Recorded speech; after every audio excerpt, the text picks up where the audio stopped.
நண்பர்கள் அனைவருக்கும் வணக்கம். வாங்க கனவு தேசத்தில் பயணிக்கலாம். கனவு தேசத்தில் உங்களுடன் பயணிக்கும் நான் ராஜ்குமார்.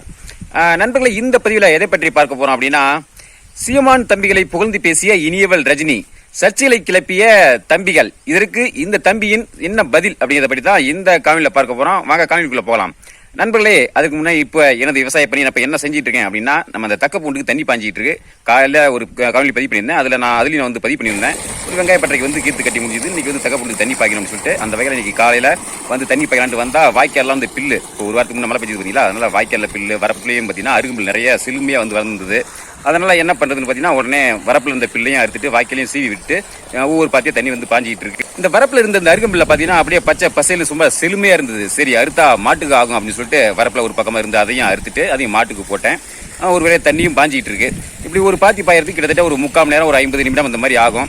சரி, இப்போ இந்த கடைசி பாத்தி இன்னும் ஒரு பாத்தி இருக்கு, பாஞ்சிட்டு இருக்கு. இந்த சமயத்துல சரி, என் மனசுக்குள்ள ஒரு மண்டையில ஒரு விடயம் ஓடிட்டே இருந்தது. இப்ப கடந்த 2 நாட்களாவே ஓடிட்டு இருக்கு. அது என்ன அப்படின்னா, 2 நாட்களுக்கு முன்னால நான் ஒரு காணொலி பதிவு பண்ணியிருந்தேன். அது இனியவள் ரஜினி அவர்கள் நாம் தமிழர் தம்பிகளை பற்றி புகழ்ந்து பேசிய ஒரு காணொலியை பற்றி நான் காணொலி பதிவு பண்ணியிருந்தேன்.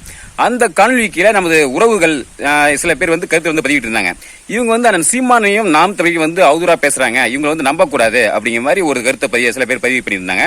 இன்னும் ஒரு நண்பர் வந்து, இந்த காணொலி வந்து பழைய காணொலி, இது வந்து இனியவள் ரஜினி நாம் தமிழுக்கு ஆதரவாக சீமானுக்கு ஆதரவான நிலைப்பாட்டில் இருந்த போது பேசிய காணொலி, இது வந்து இப்ப வந்து நீங்க ஃபேக்கா, இப்ப வந்து இது நீங்க ஃபேக்கா இப்ப நீங்க வந்து பதிவு பண்றீங்க அப்படிங்கிற மாதிரி ஒரு கருத்தை வந்து பதிவு பண்ணியிருந்தாங்க. இப்படி இந்த 2 கருத்துக்கும் பதில் சொல்லும் விதமா தான் இந்த ஒரு காணொலி பதிவு. சரி, அதுல முதல் விமர்சனத்துக்கு என்ன பதில் அப்படின்னா, இன்னைக்கு பொதுவாக நமது கட்சி உறவுகள் அதுல நிறைய கருத்துல நீங்க பாத்திருப்பீங்க. அதாவது இனியவள் ரஜினியை வந்து நீங்க நம்ப வேணாம், சீமான் மீது விமர்சனம் அவதூறாக வந்து பேசியிருக்காங்க, அதனால அவங்க வந்து நம்ப வேணாம், அவங்க வந்து போய் சொல்றாங்க, அவங்க ஒரு நிலைப்பாடு கொண்டவங்களா இல்ல அப்படிங்கிற மாதிரி கருத்தை வந்து பதிவு பண்ணியிருக்காங்க. இதுக்கு எனது பதில் என்ன அப்படின்னா, அதாவது அவங்க வந்து அண்ணன் சீமான் மீதும் நாம் தமிழர் மீதும் வந்து விமர்சனங்களை வைக்கலாம். அதாவது அவதூறுங்கிறத விட அது வந்து ஒரு புரிதல் இல்லாத விமர்சனம் வந்து வச்சிட்டு இருக்காங்க. அவங்களுக்கு வந்து சரியான புரிதல் இல்லை அப்படிங்கறத நான் பாக்குறேன். ஆனா அதே சமயத்துல அவர்கள் வந்து நாம் தமிழர் தம்பியை பற்றி, அண்ணன் சீமான் அவர்களுடைய தம்பிகளை பற்றி சொன்ன அந்த வார்த்தை தான் முக்கியம். அந்த வார்த்தை வந்து சரி இல்லையா அப்படிங்கிறத பற்றி என்ன சொல்லியிருந்தாங்க அப்படின்னா, இன்னைக்கு நாம் தமிழ் கட்சி கூட்டத்தை மாதிரி இன்னைக்கு எங்கேயுமே பார்க்க முடியாது. சீமானுடைய தம்பி, அதாவது நாம் தமிழர் தம்பிகள் வந்து ரொம்ப ஒழுக்கமானவர்கள், கண்ணியமானவர்கள், மதுபாடை இல்லாதவர்கள், அது கெட்ட வார்த்தை பேசாதவர்கள். அதாவது பெண்கள் வந்து இன்னைக்கு நாம் தமிழ் கூட்டத்துக்கு வராங்க அப்படின்னா அவங்களை வந்து ஒரு பாதுகாப்பாக, ஒரு அரணாக இருந்து அவங்களை வந்து ஒரு கண்ணியமாக நடத்தக்கூடியவர்கள் தான் நாம் தமிழர் தம்பிகள் அப்படிங்கிற மாதிரியான சில வார்த்தைகள் வந்து பதிவு பண்ணியிருந்திருப்பாங்க. இப்படி இந்த மாதிரியான கருத்துக்களை தான் அந்த நேர்காணல்ல பதிவு பண்ணியிருந்திருப்பாங்க. இப்ப இந்த இடத்துல இனியவள் ரஜினி அவர்கள் சொன்ன இந்த ஒரு கருத்து வந்து சரி இல்லையா அப்படிங்கிறத நம்ம பார்க்கணும். அவங்க வந்து நாம் தமிழ் கட்சி மீதான சீமான் மீது வந்து விமர்சனம் பண்றாங்க, அவங்க வந்து கட்சியிலிருந்து விலகி இருக்காங்க, அது வந்து நமக்கு பிரச்சனையே கிடையாது, அது தேவையில்லாத விடயம். அவர் சொன்ன அந்த விடயம், அந்த செய்தி அப்படிங்கிறது சரியில்லையா அப்படிங்கிறத நம்ம பார்க்கணும்.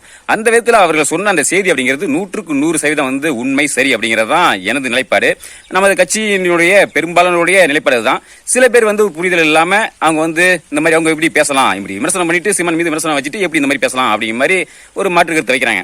சரி, இது ஒரு இருக்கட்டும். அடுத்தது இன்னொரு கருத்து, அதாவது இது வந்து ஒரு பழைய காணொலி அப்படிங்கிற மாதிரி ஒரு நண்பர் வந்து கருத்து பதிவு பண்ணியிருந்தாங்க. உண்மையிலேயே இது வந்து பழைய காணொலியா அப்படின்னா கிடையாது. அதாவது அந்த காணொலியில இனியவள் ரஜினி அவர் வந்து தெளிவா சொல்லிட்டு இருப்பாங்க. இப்ப விஜய் மாநாடு இப்ப எப்ப நடந்தது பார்த்தீங்கன்னா, சமீபத்தில் சில மாதங்களுக்கு முன்னால்தான் நடந்தது. அந்த மாநாட்டில் அந்த விஜய் ரசிகர்கள் வந்து ஒரு அந்த விளக்கு கம்பத்துல இந்த மேல எல்லாம் வந்து ஏறுவாங்க. அப்ப அந்த புஷி ஆனந்த் வந்து அடிக்கடி அந்த ஒளி வாங்கி முன்னால போயிட்டு மேல ஏறாதீங்க, கீழே இறங்க அப்படிங்கிற மாதிரி அடிக்கடி இந்த அறிவிப்பு வந்து கொடுத்துட்டே இருந்திருப்பாங்க. அதை வந்து குறிப்பிட்டு இந்த இடத்துல இந்த இனியவள் ரஜினி அவர்கள் வந்து அந்த நேர்காணல சொல்லியிருப்பாங்க. இப்படி இனியவள் ரஜினி அப்படிங்கிறது இந்த ஒரு சம்பவத்தை குறிப்பிட்டு பேசும்போது, இது இந்த விஜய் மாநாடு நடந்து முடிந்த பிறகு கொடுத்த ஒரு நேர்காணல்ல சொன்ன ஒரு செய்தி தான்.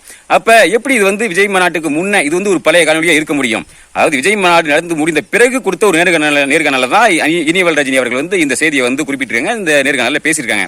அப்படிங்கும் போது நண்பர் சொன்ன மாதிரி அதை சரியா உற்று கவனிச்சு நீங்க பாருங்க. அதாவது நான் பதிவிட்ட அந்த காணொலியை போய் பாருங்க. சரியா 2 நிமிடம் 20 நொடிகள்ல இனியவள் ரஜினி அவர்கள் பேசிய அந்த ஒரு துண்டு காணொலி நினைச்சிருக்கேன். இப்ப நீங்க வந்து போய் பார்த்துட்டு அதை சரி பார்த்துக்கலாம். அதுல அந்த காணொலியில தெளிவாகவே பேசியிருந்திருப்பாங்க. அப்படிங்கும் போது இது வந்து பழைய காணொலி கிடையாது. விஜய் மாநாடு நடந்து முடிந்த பிறகு அவர்கள் கொடுத்த ஒரு நேர்காணல்ல பேசிய செய்தி தான் இந்த காணொலி. அதனால இது வந்து பழைய காணொலி கிடையாது, இது வந்து புதிய காணொலி தான். அதனால நண்பர்களே, இனியவள் ரஜினி வந்து நாம் தமிழ் கட்சி மீதும் சீமான் மீதும் விமர்சனம் பண்றாங்க, அவதூறு பண்றாங்க, அது நமக்கு தேவையில்லை. சொன்ன செய்தி தான் சரியா இல்லை அப்படிங்கறத நம்ம பார்க்கணும். அது மட்டும் இல்லாம அவர் கொடுத்த நேர்காணல் அப்படிங்கிறது விஜய் மாநாடு நடந்து முடிந்த பிறகுதான் அப்படிங்கிறது தான் இந்த இடத்துல நான் வந்து தெளிவா இந்த காணொலியை பதிவு பண்றேன். சரி நண்பர்களே, இப்படி நம்ம கட்சி உறவுகள் எழுப்பிய இந்த சர்ச்சையான சில விடயங்களுக்கு, இந்த கருத்துகளுக்கு பதில் பதிலளிக்கக்கூடிய விதத்துல தான் இந்த ஒரு பதிவு. நான் கொடுத்த இந்த பதில் வந்து சரியானதாக இருந்திருக்கும் அப்படிங்கிற நான் நம்புறேன். சரி நண்பர்களே, மீண்டும் அடுத்த ஒரு பதிவில் சந்திப்போம். நன்றி, வணக்கம்.